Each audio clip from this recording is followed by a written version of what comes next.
الحمد لله رب العالمين إن الله وملائكته يصلون على النبي يا أيها الذين آمنوا صلوا عليه وسلموا تسليما اللهم صل على سيدنا ومولانا محمد وعلى آل سيدنا الصلاة والسلام عليك يا سيدي يا صل رسول عليه الله وعلى آلك وصحابك يا سيدي يا حبيب الله اللهم صل على سيدنا ومولانا محمد مئة ألف مرة كلما ذكره الذاكرون وكلما غفل عن ذكره الغافل على سيدنا ومولانا محمد طيب القلوب ودوائها وعافية الأبدان وشفائها ونور الأبصار وضيائها وبارك وسلم وصل عليه صلى الله على النبي الأمي وعلى الله عليه وسلم صلاة وسلام عليك يا سيدي يا رسول الله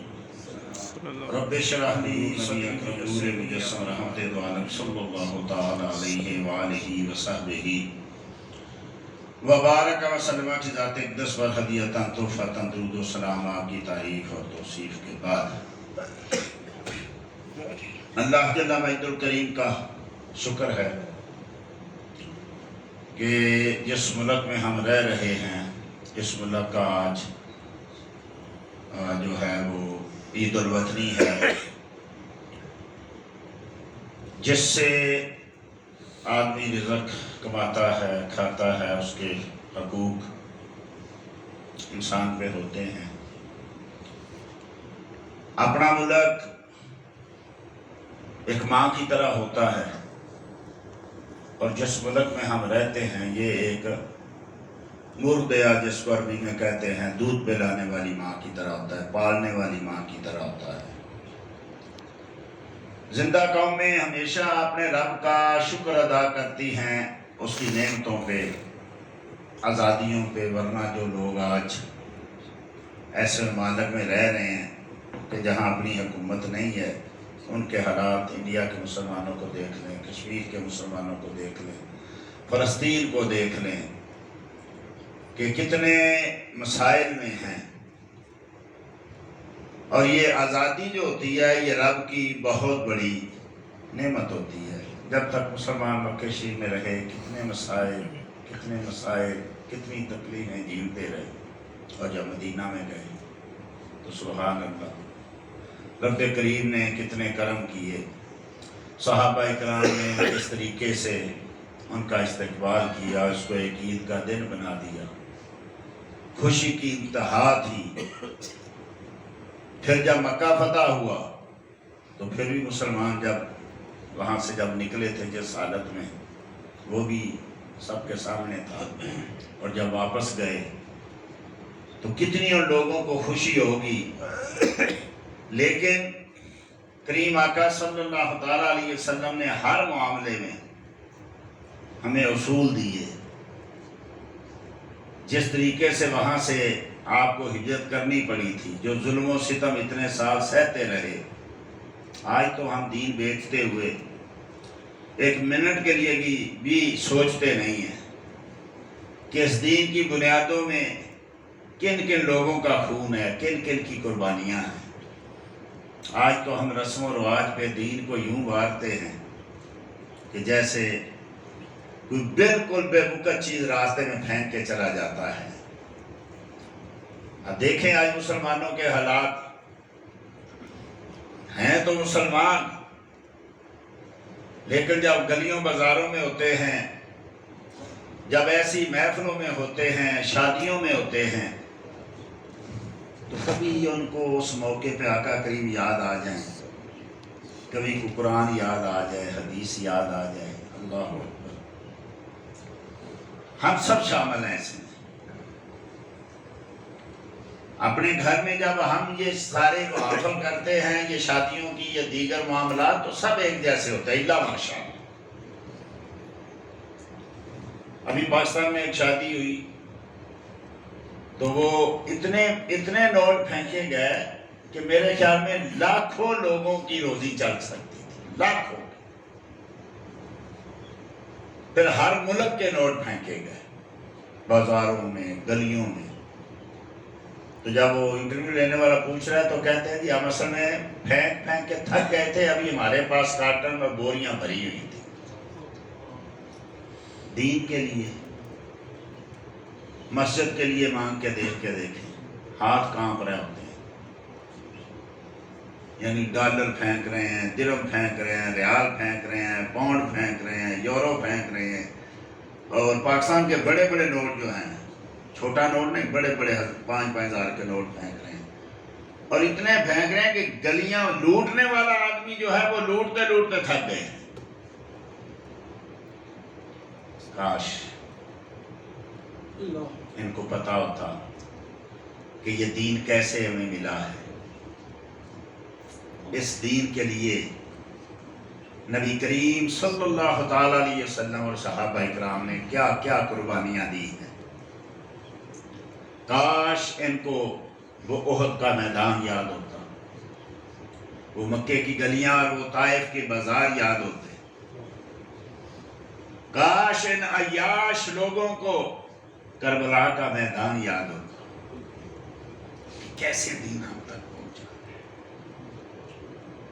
اور کیسے ہم اس کو ضائع کر رہے، نمازیں ضائع، رمضان ضائع، حج اس کا سب رسم و رواج بن گیا۔ کبھی میں تو کئی بار کہتا ہوں کہ یہ مکے کے 13 سال 13 صدیاں ہیں جو صحابہ اکرام پہ اور آقا کریم پہ بیتی ہے نا اس مکے کی گلیوں میں، وہ 13 صدیاں ہیں۔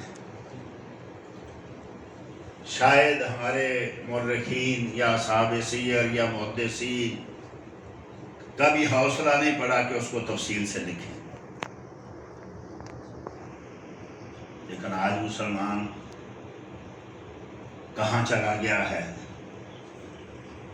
جن بچیوں کے لیے لوگوں نے جانیں دی تھی آج وہ بچیاں ننگی پھر رہی ہیں۔ آپ بازار چلے جائیں، کسی مال میں چلے جائیں، کپڑے کی دکان پہ چلے جائیں، آپ کو بچیوں کے پورے بازو والے کپڑے خریدنا بھی چاہے نہیں ملے، پورے بازو والے کپڑے 12-13 سال تک آپ کہیں جی بچی کے کپڑے لینے ہیں، بچی کافی بڑی ہوگی، 9-10 سال کی ہوگی، یا پورے بازو والے کپڑے ہی نہیں ملے۔ اچھا بچوں کی پوری یعنی وردی ہے، پورے بازو ہیں اور ٹخنوں تک، جس کو ٹخنے ننگے رکھ لیں تو ان کے ٹخنوں سے نیچے جا رہے ہیں، اور بچیوں کے گھٹنوں سے اوپر جا رہے ہیں، ننگے بازو، ننگے سینے۔ اور ہماری بچیاں ساتھ مسلمان، بعض کا داڑھیوں والے، اور بچیاں ساتھ۔ اچھا چھوٹی بچی کو کہیں یا اس کو پورے گھر میں بھی کہیں اس کو پورے کپڑے، بچی یا بچی کا کیا؟ جب بڑی بچی ہوتی کہتی میں پہن ہی نہیں سکتی۔ اچھا پردہ کیا کہتے سانس اٹھتی ہے۔ یعنی کبھی غور کریں ہم نے خود اپنے ساتھ کیا کیا اور ہمارے ساتھ کیا ہوا۔ دیکھتے ہی دیکھتے کس طریقے سے دین ہمارے ہاتھوں سے نکلا، جیسے کہتا ہے ریت کی طرح، مٹھی ریت کی بھرے نا تو آہستہ آہستہ خالی ہو جاتی ہے، ریت گر پر ایسے ہمارے دیکھتے دیکھتے ہمارے ہاتھوں سے دین نکل گیا۔ مسلک کی تو بات ہی نہیں رہ گئی۔ مسلک کا سوچنے والے تو آپ کو کوئی شاذ آدمی ملے گا، باقی لوگ مزاق کرتے ہیں کیا یار تم فرقہ واریت کو لے کے بیٹھ گئے ہو۔ اسی لیے ان لوگوں نے یہ اتنے مسلمانوں کو لڑایا، اتنے بم دھماکے کرائے، اتنے قتل و غارت کے پہلے ان سے یہ عصبیت نکالو مسلک کی، یہ عاشق ہے، یہ گستاخ ہے، یہ جناب صحابہ کا ماننے والا ہے، یہ اہل بیت کا ماننے والا ہے، یہ آقا کریم صلی اللہ علیہ وسلم کی عظمت کا امین ہے اور یہ گستاخ ہو، نکالو پہلے ان چیزوں کو نکالو۔ شاہ خال خال آدمی کو ملیں گے جو اس پہ ڈٹے ہوئے ہوں گے، لوگ ان کو کہتے ہیں دجالوس، وہ لوگ مسلمانوں کو قتل کر رہے ہیں، یہ ابھی تک وہیں بیٹھے ہوئے نور بشر کے مسئلے میں بیٹھے ہوئے، یہ حضرت کو لے کے بیٹھے ہوئے ہیں. یعنی انہوں نے تو شاید صدیاں لگائی ہوں گی سوچتے سوچتے، لیکن ہم بالکل ریت کی دیوار ثابت ہوئے. نوجوانوں کو دیکھ لیں، نوجوان بچیوں کو دیکھ لیں، کوئی پہلے کبھی کوئی ننگے منہ نظر آتی تھی عورت، ننگے سر تو بہت ہی کم تھا، اب تو دوپٹہ پہلے گلے میں ہوتا تھا، اب دوپٹے نام کی چیز ہی کوئی نہیں رہ گئی. میں کہیں پڑھ رہا تھا، سلطان صلاح الدین ایوبی رحمۃ اللہ تعالیٰ علیہ بیمار تھے آخری عمر میں، تو کوئی انگریز جو تھا وہ ملنے کے لیے آیا، کوئی ان کا کوئی فوجی تھا، فوجی افسر تھا کوئی، تو چونکہ وہ صاحب فراش تھے تو کہا اندر ہی لے آؤ اس کو. تو آپ کا ایک چھوٹا بچہ کھیل رہا تھا اور دیکھ کے ڈر گئے. سلطان صاحب یوں بھی پریشان ہو گئے، میرا بچہ کافروں سے ڈرے، یہ کیسے؟ سلطان صلاح الدین ایوبی کا بچہ کافروں سے ڈر جائے، یہود و نصارہ سے ڈر جائے، یہ کیا؟ وہ بعد میں پتا چلا کہ اس نے کبھی آج تک داڑھی منڈا آدمی دیکھا ہی نہیں تھا. میں نے کہا یہ کون سی مخلوق آ گئی ہے؟ اب یعنی کبھی یہ دور تھا کہ مسلمانوں میں داڑھی منڈا آدمی ملنا مشکل تھا، بغیر پردے کے عورت ملنی مشکل تھی. آج داڑھی والا ڈھونڈیں تو وہ ملنا مشکل ہو جاتا. بلکہ اب تو پابندیاں لگ گئی نا، بہت سارے ملکوں میں تو پابندیاں لگ گئی، داڑھی پہ پابندی ہے، داڑھی نہیں رکھ سکتے. حسبنا اللہ و نعم الوکیل. مصطفیٰ کا چہرہ ہی نہیں ہم اپنا سکتے تو کیا کریں گے؟ اندر میں کیا ہوں، آپ کیا ہیں، اللہ جانے، میں جانوں یا آپ جانیں. میرے اندر کیا ہے، اگر وہ آپ لوگوں کو پتا چلے آپ مجھے منبر پہ بیٹھنے دیں. یہ اندر کا معاملہ اللہ کے ساتھ ہے. ہم تو ظاہر میں دیکھنے والے ہیں کہ ظاہر میں کیا ہے. ظاہر میں دیکھ لیں اب اپنا معاشرہ. آزادی لی تھی اس لیے کہ اپنا دین ہوگا، اپنا ملک ہوگا، اپنا گھر ہوگا، اپنا حکم ہوگا، اپنے حکمران، اپنی عوام. ہم اپنے قرآن پہ چلیں گے، ہم اپنی حدیث پہ چلیں گے، ہم اپنے آقا کے راستے پہ چلیں گے. ہمیں اللہ نے حکم دیا کہ سچوں کے ساتھ ہو جاؤ. ہمیں اللہ نے حکم دیا ہے کہ نیک لوگوں کے ساتھ ہو جو ان کے راستے پہ چلو. ہم ایک دن میں کتنی بار اہدنا الصراط المستقیم، صراط الذین انعمت علیہم پڑھتے ہیں، لیکن کئی بار میں کہتا ہوں ہم نماز میں کیا پڑھتے ہیں، کیا کہتے ہیں، کچھ پتہ نہیں. ٹیب لگی ہوئی ہے ہمارے اندر، وہ طوطے کی طرح ہمیں چند چیزیں سکھلا دی گئی ہیں، بس وہ آٹومیٹکلی چلے گی. دماغ کہیں بھی ہو، دل کہیں بھی ہو، ہم کھڑے ہیں تو پڑھتے جا رہے ہیں. بس کیا پڑھتے جا رہے ہیں، کس سے کلام کرتے جا رہے ہیں، کس کی بارگاہ میں کھڑے ہیں، کچھ پتہ نہیں. اللہ ماشاء اللہ. حدیثی میں ہے جیسے یعنی ابھی ہم آئے تو فرشتے کھڑے ہوئے ہیں، ہمارے اعمال لکھ رہے ہیں، دیکھ رہے ہیں. جب جائیں گے تو کچھ کو مبارکباد دیں گے، بھائی تجھے مبارک ہو اللہ کے بندے، تیری نماز قبول ہو گئی. اور کچھ ایسے حدیثی میں ہے کہ ایک بوسیدہ سے کسی چیز پہ اس کی نماز کا لکھا ہوا ہے، اور جاتے جاتے وہ فرشتہ کہتا ہے اس کو ساتھ لے جا. کوئی حاجت نہیں تیری ہے اس نماز کی اللہ کو. تو ہمیں چونکہ پتہ نہیں ہے، تو ہماری زبان نہیں ہے، عربی ہماری زبان نہیں ہے، انگلش بھی نہیں تھی، عربی نہیں تھی تو انگلش بھی نہیں تھی. اب اپنے بچوں کو دیکھیں، اردو پنجابی نہیں بول سکتے، وہ ہم جیسے کسی دوست کے گھر جائیں تو بچوں کو پتہ ہی نہیں چلتا یہ کیا کہہ رہے ہیں. زبان تو وہ بھی نہیں تھی، یہ بھی نہیں تھی، لیکن یہ کم از کم آقا کی زبان تو تھی نا، یہ قرآن کی زبان تو تھی. وہ کس کی تھی؟ زبان کوئی بذات خود بری نہیں، لیکن یار ان کو پتہ ہے ان کا قرآن عربی میں ہے، ان کی احادیث عربی یا اردو میں ہے. اب انگلش ترجمے تو انگلش جاننے والے کریں گے، وہ ترجموں نہیں ساری مصیبت ڈال دی. ہر آدمی نے اپنے ذہن کے مطابق ترجمے کر دیے، حدیث کے بھی، قرآن کے بھی، تفاسیر کے بھی، تاریخ کے بھی، اور اپنا اپنا ذہن اس میں ڈال دیا. مجبوری تھی ترجموں کی، کیا کرتے؟ ہم نے عربی سیکھی نہیں تھی، اب اس مجبوری نے ہمیں کہاں سے کہاں دھکیل دی. پھر انٹرنیٹ آ گیا، اب جناب وہ گوگل اپنا ترجمہ کرتا ہے. آپ کوئی بھی حدیث لکھے ہوئے ترجمہ کر کے آپ کے ہاتھ میں پکڑا دے گا. اس کو کیا پتا کہ اس کا مطلب کیا؟ وہ تو لفظی ترجمہ کر دے گا. مثلا کسی کا نام میں آپ کو عرض کرتا ہوں، ابو بکر ہے، کسی کا نام ام سلمہ ہے، تو ابو بکر نہیں چھوڑے، وہ کہے گا بکر کا باپ. وہ تو نام تھا یار، وہ ترجمہ کیا کرے گا؟ بکر کا باپ. ام سلمہ، سلمہ کی ماں، ام سلمہ نہیں کہا، وہ تو نام تھا. تو ایسے ہی انہوں نے جیسے وہ جو اس کو سکھلایا گیا اس نے وہ ترجمہ کر کے ہمارے ہاتھ میں دیتا ہے، اور نوجوان ہمارا گریبان پکڑتے ہیں. تم آج تک کیا بیان کرتے رہو، یہ دیکھو یہ کیا ہے حدیث میں. کل ہی کسی بزرگ نے فون کیا، اسی ہفتے میں، بارہ کل نہیں ہے، اسی ہفتے میں،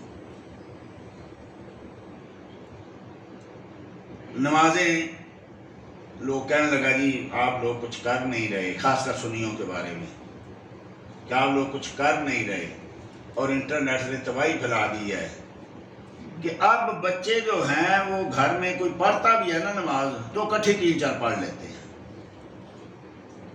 حدیثی میں نبی کریم صلی اللہ تعالیٰ علیہ وسلم نے نمازیں 5 کٹھی پڑھ لی. اب اس کا آگے پیچھے کیا ہے؟ اب وہ کہتا ہے دیکھو جی صحیح حدیث ہے، مولوی کے پاس جانے کی ضرورت کیا ہے، نیٹ پہ موجود ہے، حدیث موجود ہے، کتاب موجود ہے، ترجمہ موجود ہے کہ نبی کریم صلی اللہ تعالیٰ علیہ وسلم نے 5 نمازیں کٹھی پڑھ لی. تو کہتے ہیں دیکھو جی ہم مولویوں کے پیچھے لگے، امام ابو حنیفہ نے کیا کہا، امام شافعی نے کیا کہا، امام مالک نے کیا کہا. جب حدیث ہے تو مجھے اماموں کی کیا ضرورت ہے؟ اچھا یہ بھی زور صرف دین پہ چلتا ہے، نیٹ پہ ہے تو میں ماں کا آپریشن کیوں نہ کر لوں، یہ نہیں کو کہتا. سارا کچھ نیٹ پہ موجود ہے، ماں کیا میں ابھی آپریشن کرتا ہوں، ابھی اس کی پتھری نکالتا ہوں میں نا. لیکن جب دین کی بات آئے گی، مجھے مولوی کی کیا ضرورت ہے، نیٹ پہ ہے نا حدیث، میں تو اس پہ عمل کروں گا. اچھا یہ آج کل کئی نئے جو انٹرنیٹی مولوی ہیں یہ بیان بھی کر رہے ہیں، جو ان کو تو دین کو، دینداروں کو، جماعتوں کو پھاڑنا ہے، مسلمانوں کو کمزور کرنا ہے. حدیث نہیں ہے، ترمذی میں حدیث ہے کہ نبی کریم سیدنا عبداللہ ابن عباس کہتے ہیں رضی اللہ تعالی عنہما کہ نبی کریم صلی اللہ تعالی علیہ وسلم نے بغیر مجبوری کے 5 نمازیں اکٹھی پڑھی. ایک تو سفر کا مسئلہ ہے نا، وہ بھی ایک مسئلہ میں عرض کرتا ہوں کیونکہ یہ آج کل مسائل چل رہے ہیں کہ سفر میں بھی نمازیں اکٹھی پڑھنی ہیں، اور ایک ہے بغیر بارش کے، بغیر سفر کے ویسے ہی پڑھ لیں. ایک شیعوں نے نکالا تھا کہ یہ دن میں 3 نمازیں پڑھنی ہیں، فجر کی پڑھنی ہے، بعد میں پھر ظہرین پڑھنی ہے اور عصرین پڑھنی ہے، مغربین پڑھنی ہے، ظہر عصر کٹھی، مغرب عشاء کٹھی. دین کو انہوں نے سمجھا کہ ہم نے، اور دین تو یہ ہے جی آسان ہے تو ہم نے اس کو اور آسان کر دیا. ظہر پڑھ کے جاؤ، جمعہ پڑھ کے جاؤ، پھر اذان ہو جائے، پھر آؤ، پھر گھر پہنچو، پھر مغرب ہو جائے، پھر مسجد میں آؤ، پھر تھوڑا تھوڑا تو وقت ہوتا ہے خاص کر سردیوں میں، پھر جناب مغرب پڑھ کے گھر جاؤ، پھر آؤ. اتنا دین سخت ہو رہی ہے کہ بار بار نمازیں ہی پڑھتے رہو. تو جب ایک حدیث ہے، اب ترمذی میں یہ حدیث ہے، دیکھے تو سند بھی صحیح ہے، اب کون اتنا اس میں کرے گا؟ یہ تو علماء بھی بعض اوقات نہیں کرتے کہ مثلا امام ترمذی نے جامع لکھی تو ساتھ ایک علل الحدیث لکھی، ایک اور الگ سے کتاب لکھی علل، اس میں انہوں نے بتایا کہ حدیث کیسے معلول کیسے ہے، اس میں کیا علت ہے، خفیہ ہے یا ظاہری ہے۔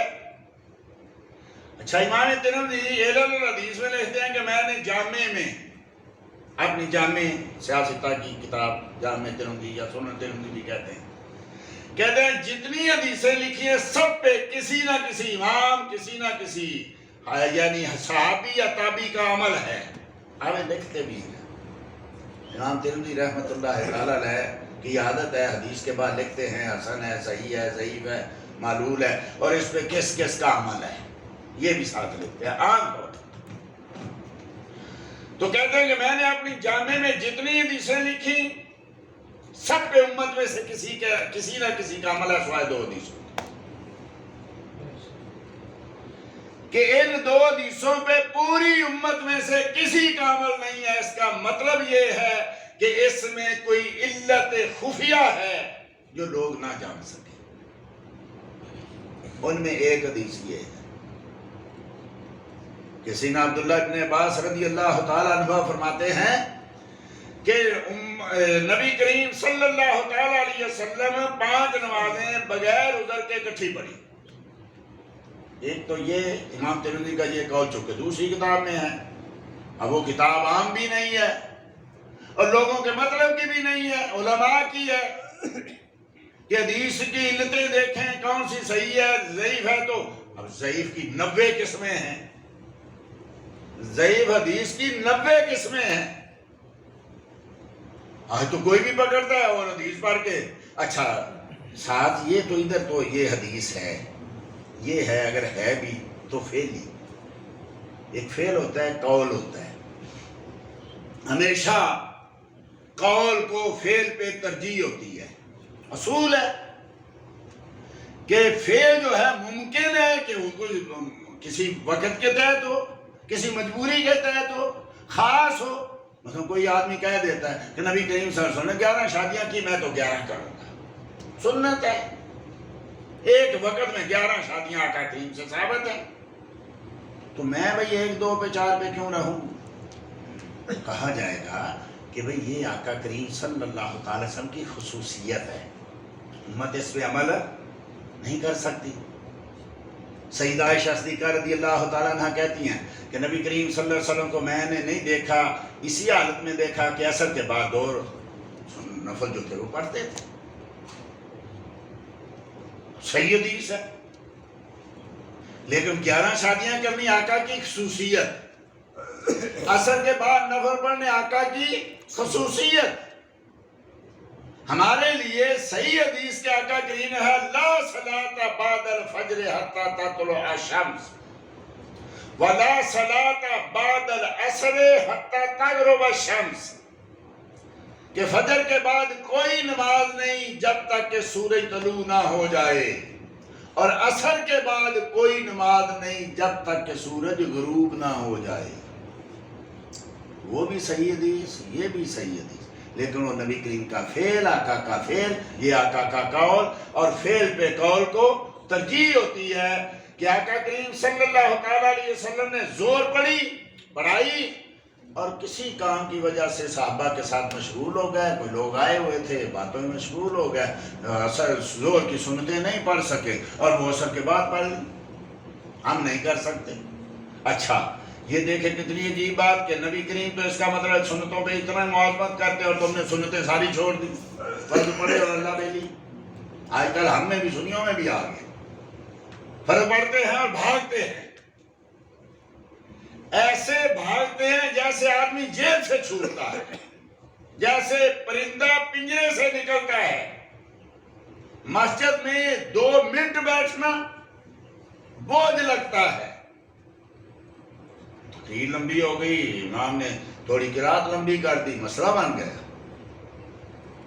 بزرگوں نے کتنی اچھی بات لکھی، کوشش کریں مسجد میں آنے میں آپ سب سے پہلے اور نکلنے میں سب سے آخر میں، ہم کوشش کرتے ہیں پہنچنے میں سب سے بعد آخر اور نکلنے میں سب سے پہلے۔ اب آقا کریم نے کتنی مواظبت کی کہ سنتیں چھوٹ گئی تو عصر کے بعد پڑھ لی، ہمارے لیے نہیں ہے۔ دوسری طرف وہ جو پہلی حدیث تھی نبی کریم صلی اللہ علیہ وسلم، ابو داؤد شریف کی حدیث ہے، اچھا ابو داؤد نے بھی رضی اللہ تعالیٰ عنہ ایک لکھی سنن اور ایک لکھا ایک ہے خط آپ کا رسالہ الی اہل مکہ، یہ چھوٹا سا رسالہ ہے جو اس وقت انہوں نے اہل مکہ کے نام لکھا تھا، اور اپنی سنن کے بارے میں اس میں نے کیا لکھا، کیوں لکھا، کیسے لکھا، یہ سارے اصول بیان کر دیے۔ اعتراض تھا نا یہ کیوں یہ کیوں یہ کیوں، تو اس میں اصول بیان کیا کہ بھئی یہ حدیث اس لیے لایا، یہ باب اس لیے باندھا، یہ حدیث اس لیے پیش کی۔ تو اگر کسی محدث کا کوئی صرف یہ کتابیں جو ہوتی ہیں یہ صرف جو ان کا ایک طریقہ ہے جو بھی لکھا ملا لکھ لیا، جیسا کئی بار میں نے عرض کیا امام اعمش تابعی ہیں بہت بڑے، امام اعظم ابو حنیفہ کے استاد ہیں، تو ان سے کسی نے مسئلہ پوچھا، آپ خاموش ہو گئے، جواب نہیں دے پائے۔ ہماری طرح تو نہیں تھے نا لوگ، جو بھی آیا سیدھا پوچھا بتا دیا بس۔ آج کل یہ بڑا مسئلہ ہے، مجھ سے کو پوچھے تو یہ نہ ہو کہ میں جواب نہ دوں تو کہے ارے یہ تو کچھ بھی نہیں۔ امام مالک رضی اللہ عنہ فرماتے ہیں کہ جو شخص لا ادری نہیں جانتا وہ عالم نہیں ہو سکتا، یعنی جواب میں کہے میں نہیں جانتا، جو یہ نہیں نہ جانتا میں نہیں جانتا لفظ، وہ عالم نہیں ہے۔ ایک ہی مجلس میں امام مالک سے 40 سوال ہوئے اور 40 بار آپ نے کہا لا ادری مجھے علم نہیں، مجھے علم نہیں۔ کیا اس کی کم ہو گئی تو ان کی شان؟ تو امام ابو داؤد نے اپنی سنن میں حدیث نقل کی، فرمایا کریم آقا صلی اللہ تعالیٰ علیہ وسلم نے ارشاد جو بغیر عذر کے 2 نمازیں اکٹھی کرتا ہے وہ گناہ کبیرہ کا دروازہ کھولتا ہے، گناہ کبیرہ کے دروازے پہ آ گئے۔ ان الصلاۃ کانت علی المؤمنین کتابا موقوتا، رب کہتا ہے میں نے نمازیں وقت مقررہ میں فرض کی ہیں۔ قرآن کی آیت آ گئی، حدیث آ گئی کہ اکٹھی نمازیں نہیں پڑھنی۔ اب چونکہ بعض اوقات آقا کریم نے پڑھی ہیں، اب یہ جو حدیث ہے اس میں تو کسی صحابی نے عمل کیا ہی نہیں ہے کہ 5 نمازیں بغیر عذر کے گھر میں ایسے ہی اکٹھی پڑھ لینی، لیکن بعض اوقات ہوتا ہے مجبوری بن جاتی ہے، بارش سخت ہے، طوفان آ گیا ہے، مسجد میں آدمی نہیں جا سکتا، کیا کرے؟ تو نبی کریم صلی اللہ علیہ وسلم کا ایک طریقہ تھا کہ بارش آ جاتی تو مؤذن کو کہتے حیا علی الصلاۃ حیا علی الفلاح کے بعد وہ کہا کرے صلو فی الرحال، اپنے اپنے گھروں میں نمازیں پڑھ لو، اپنے اپنے قیاموں میں نمازیں پڑھ لو۔ اور بعض اوقات سفر میں ہوتے تو زور کو لیٹ کرتے، اتنا لیٹ کرتے کہ آخری وقت آ جاتا، فرض کریں کہ آج کل زور کا آخری وقت ہے 4 بجے، حنفیوں کی اپنی بات کرتے ہیں، اور عصر کا 4 بجے شروع ہو جاتا ہے، اس کا 4 بجے ختم ہو گیا، اس کو پڑھو 3:45 پہ، سفر میں ہو یا بیمار ہے آدمی کبھی تو زور کو پڑھو 3:45 بجے، پڑھتے پڑھتے 4 بج گئے، اب ساتھ ہی عصر شروع ہو گئی، عصر پڑھ لو، وقت پہ بھی ہو گئی، قرآن پہ عمل بھی ہو گیا اور دونوں اکٹھی بھی ہو گئی۔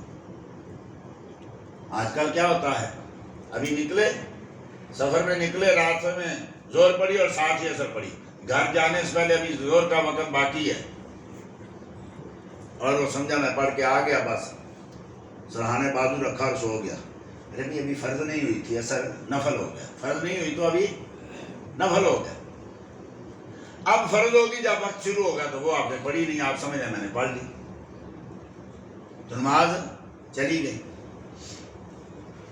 عرض کرنے کا مقصد یہ تھا، باتوں سے باتیں نکلتی جاتی ہیں، موضوع سے آدمی ہٹ جاتا ہے، کہ دین اتنا آسان نہیں تھا، یعنی اتنا بے قدر نہیں تھا، آسان تو ہے ہی، آسان وہی ہے جس پہ عمل ہو سکے، ہماری آسانی نہیں ہے۔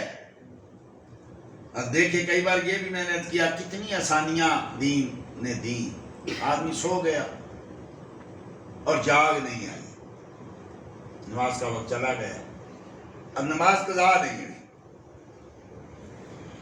سویا ہوا تھا، اٹھا تو نماز کا وقت چلا گیا، اب اس کی نماز قضا نہیں ہوئی، جب بھی اٹھے گا ادا پڑے گا۔ کیا کرم ہے، جاگ رہا ہے لیکن کسی کام میں لگ گیا اور بھول گیا کہ نماز پڑھی کہ نہیں پڑھی، واقعہ تھا، نماز کا وقت گزر گیا۔ اب جب یاد آیا ہو میں نے تو بھی زور پڑھنی تھی اور عصر کی اذان ہو گئی، تو اب اس کی زور قضا نہیں ہے۔ جب یاد آئے نبی کریم صلی اللہ تعالیٰ علیہ وسلم نے شاہ افراد یہ نہیں ہے، حد سے گزرنا یہ نہیں ہے کہ سوتے میں نماز چلی گئی یا بھول گیا تو نماز چلی گئی، فرمایا افراد یہ ہے کہ یاد آنے کے بعد اور اٹھنے کے بعد نماز نہ پڑھے۔ بخاری شریف میں ہے، سفر میں تھے آقا، ساری رات سفر کرتے رہے، جب پچھلی رات کا وقت آیا تو سفر کرتے کرتے تھکاوٹ ہو گئی، تو فرمایا کہ تھوڑی دیر یہاں آرام کر لیتے، لیکن ابھی فجر شروع نہیں ہوئی، تھکاوٹ زیادہ ہے، نیند ہے، تو کہا بھئی کوئی آپ میں سے، میرے آقا نے ارشاد، کوئی آپ میں سے ایسا آدمی جو یہ ذمہ داری لے کہ فجر کے لیے جگا دے گا تو ہم تھوڑی دیر آرام کر لیں۔ حضرت بلال نے یا رسول اللہ میں ذمہ داری لے گا، آپ سو جائیں میں جگا دوں۔ سب سو گیا، آقا کریم بھی سو گئے۔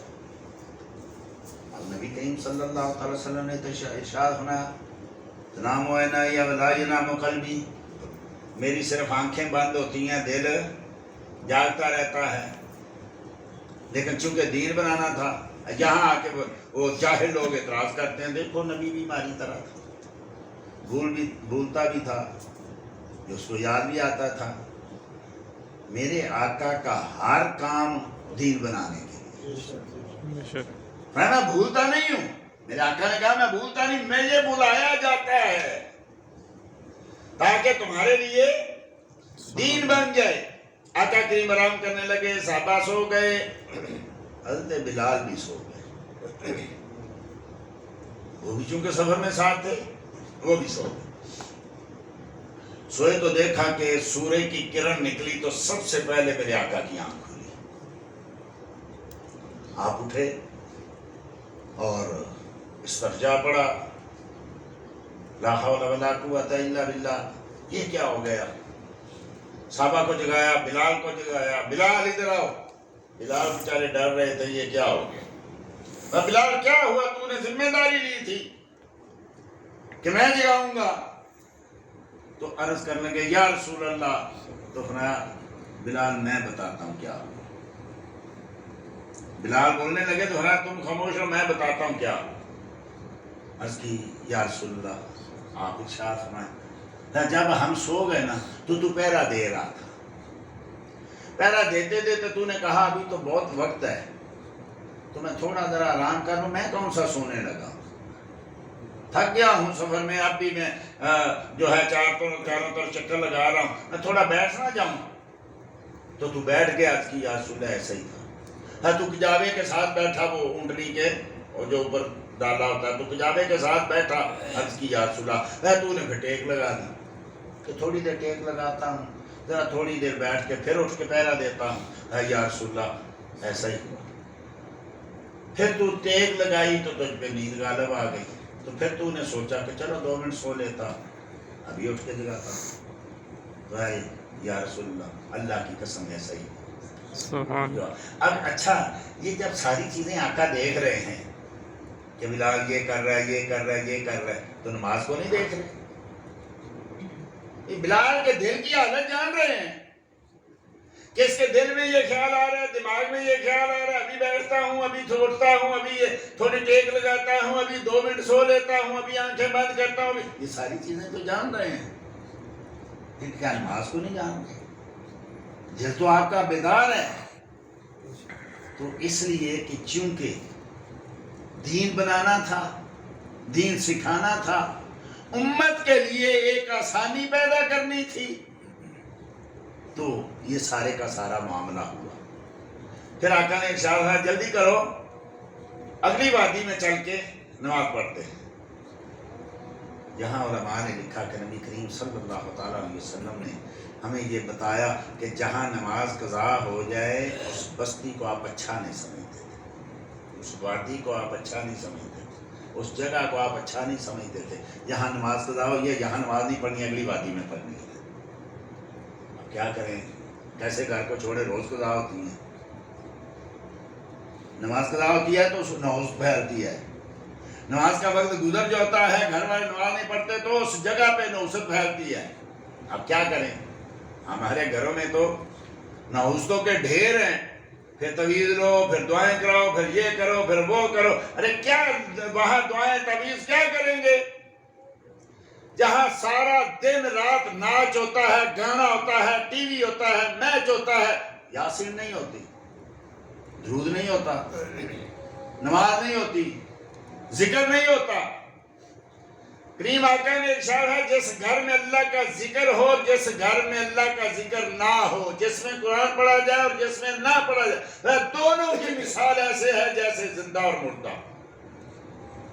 وہ گھر مردہ ہے جہاں رب کا ذکر نہیں ہوتا، جہاں قرآن نہیں پڑھا جاتا، اور وہ گھر زندہ ہے جہاں رب کا ذکر ہوتا ہے اور قرآن پڑھا جاتا ہے اور نماز پڑھی جاتی ہے۔ بخاری شریف کی حدیث ہے، مشہور حدیث ہے، کئی بار آپ نے علماء سنی، میں نے بھی کئی بار عرض کی۔ رب نے کچھ فرشتے بنائے ہیں جو دنیا میں چلتے پھرتے ہیں، کچھ تو ہے نا یہ جو دو بیٹھے ہوئے، یہ بھی اور بھی ہیں جو ڈھونڈتے ہیں کہاں کیا ہو رہا ہے، گھر دیکھتے ہیں، وادیاں دیکھتے ہیں، محلے دیکھتے ہیں، یہاں کیا ہو رہا ہے، یہاں کیا ہو رہا ہے، تاجر دیکھتے ہیں نا، وزٹر بھی دیکھتے ہیں، جاتے ہیں ہر شہر میں، وہاں دیکھتے ہیں یہاں کیا ہے، یہاں کیا ہے۔ ایسے رب نے کچھ ایسے فرشتے، بلا مثال تو رب نے کچھ فرشتے بنائے تو وہ گھر دیکھتے ہیں، محلے دیکھتے ہیں، شہر دیکھتے ہیں۔ پھر چونکہ مختلف ہیں ان کی ڈیوٹیاں، تو مثلا فرض کریں ایک کی ڈیوٹی یہاں آ گئی، اب یہاں آ کے دیکھا اتنے لوگ بیٹھے ہوئے ہیں، کوئی ذکر کر رہا ہے، کوئی درود پڑھ رہا ہے، کوئی تقریر کر رہا ہے، کوئی سن رہا ہے، تو وہ فرشتہ کہتا ہے دوسرے فرشتوں کو کہ بھائی ادھر آؤ، کیا ڈھونڈ رہے ہو، جاؤ، جس کے لیے ہم آئے تھے وہ تو اس گھر میں ہو رہا ہے۔ تو پھر وہ سارے فرشتے آ کے اس گھر میں، فرمایا اپنے پروں سے، نورانی پروں سے اس گھر کو ڈھانپ لیتے، اور جب تک ذکر ہوتا رہتا ہے، جب تک درود ہوتا رہتا ہے، جب تک قرآن ہوتا رہتا ہے، اس وقت تک وہ وہاں بیٹھے رہتے ہیں، لکھتے رہتے ہیں ان کی نیکیاں۔ آج کل تو یہ بھی ایک بڑا مسئلہ ہے کہ اکٹھے ہو کے قرآن پڑھنا بدعت، لو ایک نیا مسئلہ آ گیا کہ جی اکٹھے ہو کے قرآن نہیں، انہوں نے قرآن کو پاروں میں تقسیم کر دیا ہے، کس کو دے رہے ہیں، کس کو دے رہے ہیں، کس کو دے رہے ہیں، یہ بدعت ہے۔ کیسے یار یہ بدعت ہے؟ نبی کریم نے فرمایا وہ قرآن پڑھنے والوں کی مجلسیں ڈھونڈتے ہیں، رب کے فرشتے ڈھونڈتے ہیں، یہاں اکٹھے ہو کے لوگ پڑھ رہے ہیں، ایک پڑھ رہا ہے، لوگ سن رہے ہیں، یا سارے آہستہ پڑھ رہے ہیں؟ تو رب کریم نے فرشتے بنائے ہوئے ہیں، ڈھونڈ رہے ہیں۔ تو جس گھر میں ذکر نہیں ہوتا، نماز نہیں ہوتی، درود نہیں ہوتا، کبھی محفل نہیں ہوتی۔ یہ بھی، یہ جو محفل ہے نا، یہ یوں سمجھیں جیسے پورے سال کا غلہ گھر میں ڈالنا ہے۔ ایک تو نا روز آدمی لاتا ہے، کلو لاتا ہے، روز لاتا ہے، کھا لیتا ہے۔ کچھ لوگ کہتے ہیں کہ چلو یار روز میں لا نہیں سکتا، تو چلو 4 ماہ اکٹھا لے آتا ہوں، پورا سال بیٹھ کے کھائیں گے، کبھی بھول بھی گیا تو بچے بھوکے نہیں رہیں گے۔ یہ ذکر اذکار، یہ محفل جو ہوتی ہے نا، یہ یوں سمجھیں جیسے پورے سال کا غلہ گھر میں ڈال، پورا سال۔ اسی لیے علماء نے لکھا نا کہ جس گھر میں محفل ہو گئی، پورا سال اس گھر میں رب کی رحمتیں برستی رہتی ہیں۔ اگر گھر سے بیماریوں کو دوڑانا ہے، نحوست کو نکالنا ہے، بے برکتی کو نکالنا ہے، تو تویز لینے کی بجائے دعائیں کرائیں، کوئی بری بات نہیں ہے، تویز بھی لے، کوئی بری بات نہیں ہے، لیکن یہ خود بھی کچھ عمل کریں کہ گھر میں آتے جاتے اللہ کا ذکر کیا کریں۔ حدیث شریف ہے، کسی صحابی نے عرض کی کہ گھر میں برکت نہیں ہے، تو فرمایا جب بھی گھر میں جاؤ تو گھر والوں کو سلام کرو، عادت بنا لو، گھر میں اندر داخل ہوتے ہی السلام علیکم ورحمۃ اللہ وبرکاتہ، اور اگر کوئی گھر میں نہیں ہے، اگر ہے تو اس کو سلام کرو، اگر کوئی گھر میں نہیں ہے تو میرے آقا نے فرمایا پھر مجھے سلام کرو۔ سبحان اللہ۔ سبحان اللہ۔ مومن کو یہ ہونا چاہیے، مومن کے یہ دل میں ہونا چاہیے میرے گھر میں مصطفیٰ کی نظر رحمت ہے۔ اگر کوئی گھر میں نہیں تو مجھے سلام کرو۔ ملا علی قاری اس حدیث کی شرح میں، شرح شفا میں لکھتے ہیں کہ نبی کریم صلی اللہ تعالیٰ علیہ وسلم نے یہ کیوں فرمایا پھر مجھے سلام کرو؟ فرمایا اس لیے کہ میرے کریم آقا کی روح مومنوں کے گھروں میں ہو۔ سبحان اللہ۔ جہاں درود پڑھا جاتا ہے نا، جہاں ذکر کیا جاتا ہے، جہاں جس کا ذکر کیا جاتا ہے، شیخ محقق عبداللہ مدثر دہلوی نے کئی بار میں نے عرض کی کیا کریں اب ہم لوگ بھی ایسے ہی ہیں، کون کتاب خریدے گا، کون پڑھے گا؟ آپ کی کتاب ہے مدارج النبوہ، میرے آقا کی سیرت کی کتاب، یہ وہ کتاب ہے جس میں میری زندگی بدلی، ایسے محبت میں لکھی ہوئی ہے۔ میری شاید زندگی کی پہلی کتاب تھی جب میں اس طرف آیا دین کی طرف، یا دوسری کتاب، زندگی بدل دی۔ اس کے آخر میں آپ نے چند صفحوں کا تتمہ لکھا ہے، تکملہ لکھا۔ ساری کتاب نہیں پڑھ سکتے تو کہیں سے وہ 2-4 صفحے ہیں، کہیں سے ڈاؤن لوڈ کر کے وہ پڑھ لیں، نچوڑ ہے وہ پوری کتاب کا، پوری زندگی کا مصطفیٰ کریم کے ساتھ جو تعلق ہے اس کا نچوڑ ہے یہ۔ تو وہاں لکھتے ہیں کہ اللہ کی یہ صفت ہے کہ اللہ جل مجد الکریم ارشاد فرماتا ہے میں اپنے ہر اس بندے کے ساتھ ہوں جو میرا ذکر کرتا ہے۔ تو رویا یہ میرے آقا کو بھی رب نے صفت دی، جو ان کا ذکر کرتا رہتا ہے مصطفیٰ اس کے ساتھ رہتا ہے۔ اور صوفیاء نے یہ بھی لکھا، آج کل تو صوفیاء کی باتوں کو لوگوں نے مذاق بنا لیا۔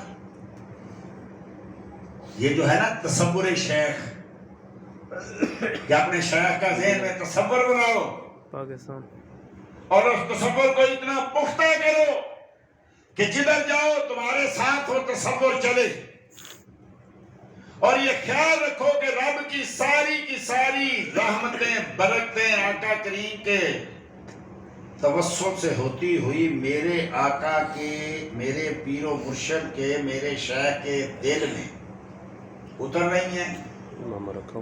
اور وہ جیسے ایک برتن بھر جائے تو اس میں سے کچھ چیزیں ٹپکتی ہیں، تو ایسے سمجھو اب وہ چیزیں ٹپک رہی ہیں تو اس کے نیچے دریوزہ کی طرح اپنے دل کو رکھ دو۔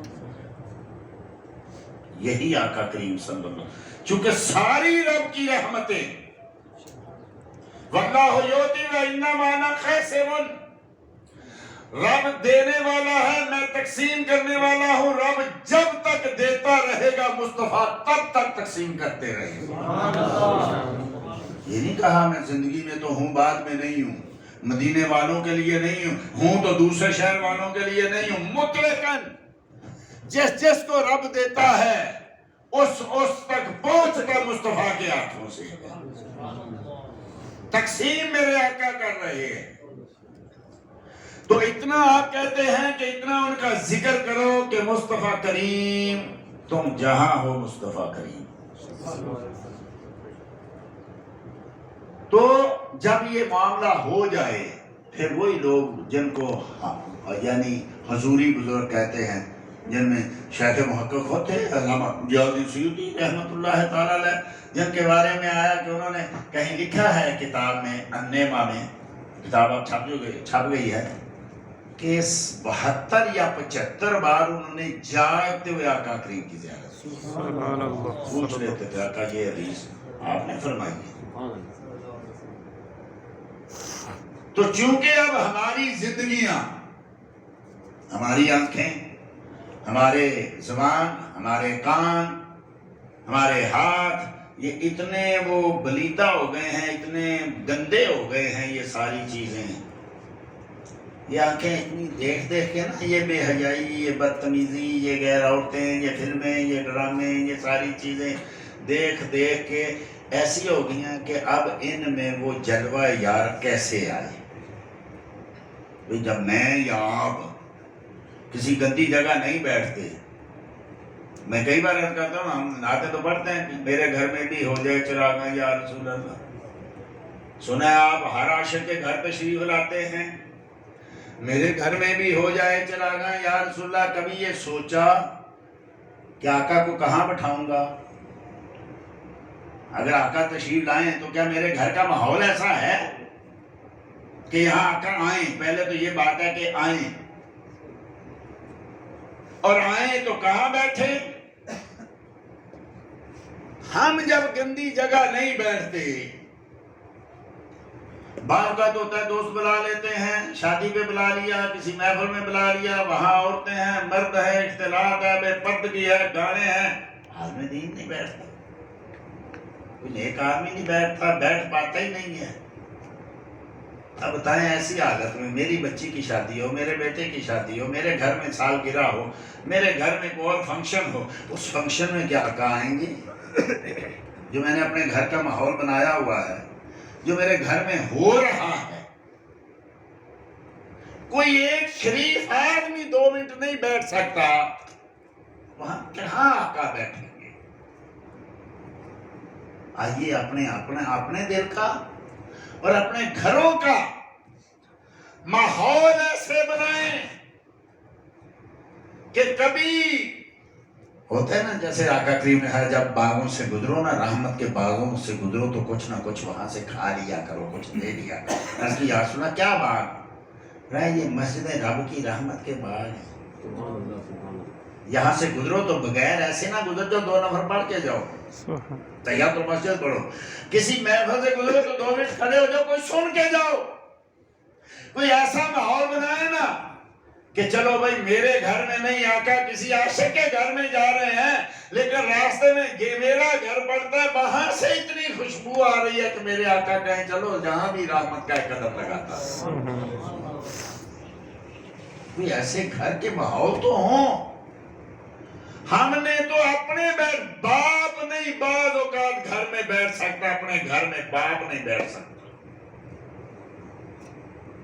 جو ہماری بچیوں نے یا جو کچھ ہم نے ماحول گھر کا بنا دیا، باپ نہیں بیٹھ پاتا، وہ منہ چھپا رہا ہوتا ہے۔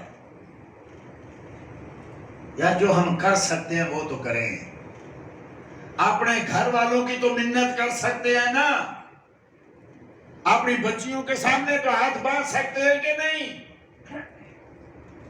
کیا کی بات؟ ہم یہاں تو کہتے ہیں نا لوگوں کے سامنے ہمیں بے اس طرح کرنا بیٹا، شریکے کے سامنے، رشتہ داروں کے سامنے ہمیں بے اس طرح نہیں کرنا، یار اتنا تو کرو کہ کبھی کہو بیٹا میری بیٹی آقا کی بارگاہ میں شرمندہ نہیں کرو۔ ایسا ماحول نہیں بنانا کہ میرے آقا کریم صلی اللہ علیہ وسلم کی بارگاہ میں نظریں نہ اٹھا سکوں۔ دیکھتے دیکھتے ہماری اولاد نکل گئی ہمارے ہاتھوں سے، پیسہ ہمارا، چیزیں ہم خریدتے ہیں، لیکن کہاں استعمال ہو رہے ہم یہ نہیں کہہ سکتے۔